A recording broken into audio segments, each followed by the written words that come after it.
بسم اللہ الرحمن الرحیم۔ السلام علیکم ناظرین، آپ جھوک نیوز دیکھ رہے ہیں اور میں عابد حسین ہوں۔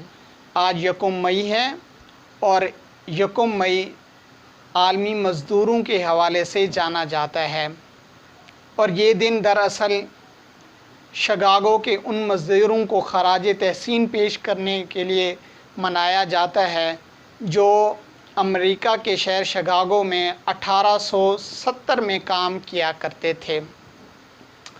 وہاں کی سرمایہ دار، صنعت کار، فیکٹری مالکان ان مزدوروں سے تقریباً 12 سے 16 گھنٹے تک کام کروایا کرتے تھے، اور ان جاگیردارانہ نظام اور سرمایہ داروں کی کوشش ہوا کرتی تھی کہ کوئی بھی تنظیم یا کوئی بھی تحریک ایسی نہ بنائی جائے جو ان کے حقوق کے لیے بات کرے، لیکن بہت ساری تنظیموں نے اس سلسلے میں کام کیا اور اپنے آواز کو بلند کیا۔ سرداروں، جاگیرداروں کی یہ کوشش ہوا کرتی تھی بھی کوئی بھی مزدور دوسرے مزدوروں کو شعور یا آگاہی نہ دے، اگر کوئی ایسا کرتا تھا تو اس کو نوکری سے نکال دیا جاتا تھا۔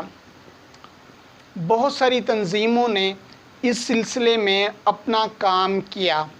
ان میں سے ایک تنظیم کائنٹر آف لیبر تھی، جس کا معنی ہے مزدوروں کا سپاہی۔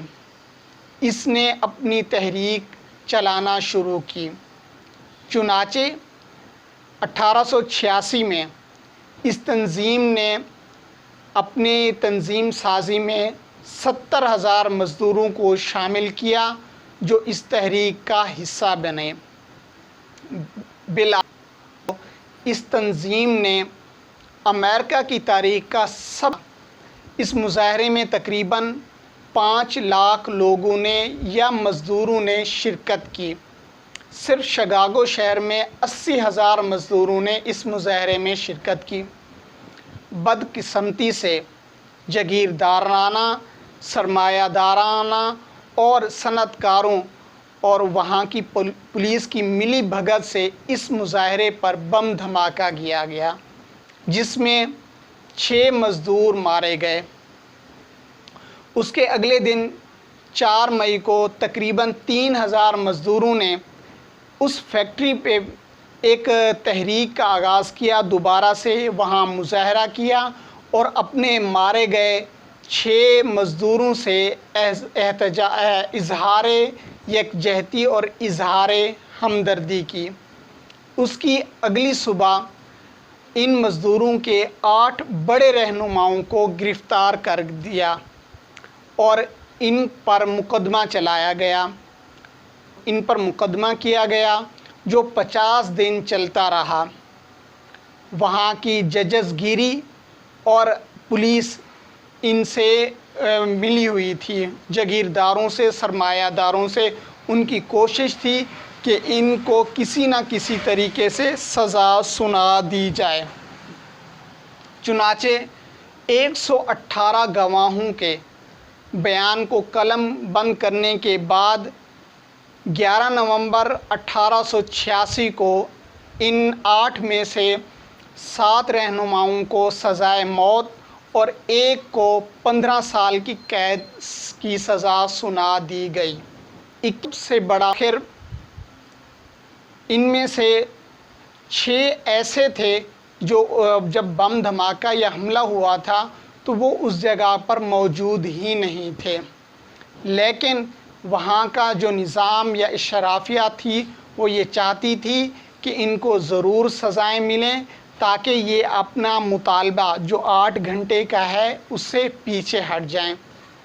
لیکن جب 4 بڑوں کو سزائے موت کی سزا دی جا رہی تھی، وہ اپنی سزا کے جب تختہ دار پر آ رہے تھے تو انہوں نے آتے ہی خطاب بھی کیے، تقریریں بھی کیں، گیت بھی گائے۔ ان 4 میں سے ایک رہنما نے جو تاریخی الفاظ دہرائے وہ میں آپ کو بتاتا ہوں کہ وہ تاریخی الفاظ کیا تھے۔ وہ تاریخی الفاظ تھے کہ ایک وقت آئے گا جب ہماری یہ خاموش آوازیں ان آوازوں سے بھی اونچی ہوں گی جن کا گلا آج آپ گھونڈنے کی کوشش کر رہے ہیں۔ یہ تاریخی الفاظ تھے۔ اسی طرح پہ یہ تحریک زور پکڑتی گئی، اور جب اس کے بعد جب یہ خبر جیل میں پہنچی تو وہ جو ایک قیدی تھا جس کو سزائے موت سنائی گئی تھی یا 15 سال قید سنایا گیا تھا، اس نے خودکشی کی کوشش کی۔ وہ 6 گھنٹے تڑپتا رہا، اس کے بعد وہ بھی مارا گیا۔ اس کے بعد یہ جب دنیا میں پھیلی تو دنیا میں اس تحریک نے، اس تنظیم نے زور پکڑا اور اپنے احتجاج ریکارڈ کرایا۔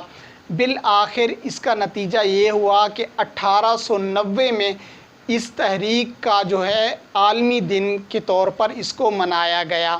یوں یکم مئی 1890 کو یکم مئی عالمی یوم مزدور کے حوالے سے منایا جاتا تھا۔